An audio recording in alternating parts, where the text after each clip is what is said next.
எல்லோருக்கும் வணக்கம் நேயர்களே. இந்த வீடியோவில் ரொம்பவே முக்கியமான விஷயத்தை பற்றி தெரிந்து கொள்ளப் போகிறோம். சற்று முன் பார்த்தீங்கன்னா நம்முடைய ரவி மோகனும் ஜெயம் ரவியும் அவருடைய முன்னாள் மனைவியும் பேசின ஒரு குறிப்பிட்ட ஃபோன் ஆடியோ வெளியாகி மிக பெரும் அளவுக்கு பரபரப்பை ஏற்படுத்தியிருக்குது. அதை கேட்ட உடனே பார்த்தீங்கன்னா நம்முடைய கண்கள் எல்லாம் கலங்கி போயிருக்குது. இந்த ஒரு மனுஷனுக்குள்ளே இப்படிப்பட்ட வேதனைகள் கவலைகள்லாம் இருக்குதா, இந்த மனுஷனை ஏன் இவ்வளோ கஷ்டப்படுத்தியிருக்கிறாங்க அப்படிங்கிற மாதிரி நம்ம கண்கள் எல்லாமே கலங்குது.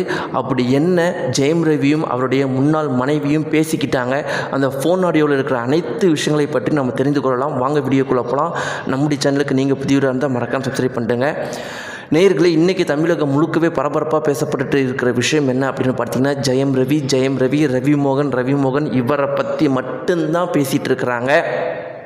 அதற்கு முக்கியமான காரணம் என்னென்னா, 2 நாட்களுக்கு முன்னாடி இவர் கொடுத்த பேட்டி தான்.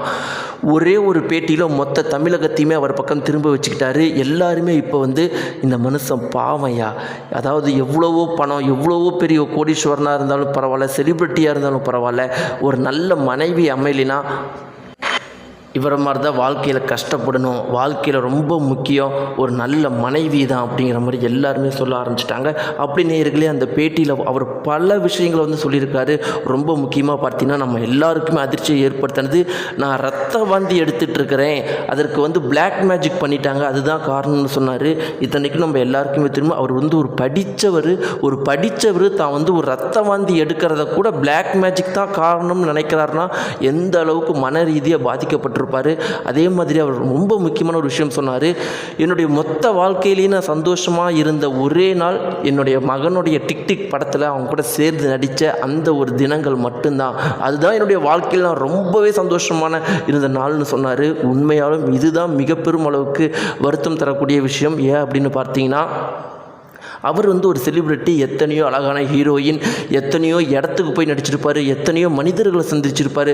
ஆனால் அவங்கள எல்லாத்தையுமே விட்டுட்டு தான் மகன் கூட தான் நடித்த அந்த படத்தில் இருந்த டைம் தான் எனக்கு ரொம்பவே சந்தோஷமான நாள். ஆனால் அந்த மகனையே என்னை விட்டு பிரிச்சுட்டாங்க, அந்த வலியை என்னால் தாங்க முடியலன்னு சொல்லிட்டு திடீர்னு அவர் அழுக ஆரம்பிச்சது நம்ம எல்லாரையுமே மிக பெரும் அளவுக்கு கவலைக்குள்ளாக்குது. இப்படி இருக்க நேயர்களே, ஜெயம் ரவியும் ஆர்த்தியும் பேசின ஒரு குறிப்பிட்ட ஃபோன் ஆடியோ சம்மந்தப்பட்ட தகவல் வெளியாக இருக்குது. அதில் என்ன இருக்குது அப்படின்னு பார்த்தீங்கன்னா, ஜெயம் ரவி அவர்கள்ட்ட முதல்ல ஆர்த்தி தான் கேட்குறாங்க, நீங்கள் இப்படி பண்ணுவீங்கன்னு நான் எதிர்பார்க்கவே இல்லை, நீங்கள் போய் இப்படி ஒரு பேட்டி கொடுக்குறீங்களே, இப்படி பேட்டி கொடுக்கறது நாளைக்கு நம்முடைய பசங்க பார்த்தா அவங்க என்ன நினைப்பாங்க அப்படின்னு கேட்டதுக்கு ஜெயம் ரவி அவர்கள், என்னடி பையன் பார்த்தா நினைப்பான்னு சொல்லி என்னை பிளாக்மெயில் பண்ணிகிட்டு இருக்கிற, அவன் முகத்தை கூட என்னை பார்க்க விட மாட்டேங்கிற, இன்றைக்கி அவன் பையன் பார்த்தா என்னன்னு நீ நினைப்பான்னு நினைக்கிறியே, அந்த பையனை பார்க்கணும் இத்தனை நாள் நினச்சி பாடி கார்டை வச்சு என்னை கழுத்தை பிடிச்சி வெளியே தள்ளும் போது எனக்கு எப்படி இருந்திருக்கும், நான் உங்ககிட்ட என்னடி கேட்குறேன், அந்த பையனை பார்க்கணும், என் பையனை பார்க்கணும் தாடி நான் கேட்குறேன், வேறு என்ன கேட்குறேன்னு சொன்னதுக்கு